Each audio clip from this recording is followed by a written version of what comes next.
How to use code node in n8n.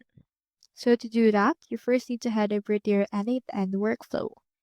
From there, click on the this plus icon, then click on the this search nodes. Search right here for code. In here you can find this. It runs custom JavaScript or Python code. So let's proceed to open right here this node. Choose right here the action that you want. I'll choose right here JavaScript.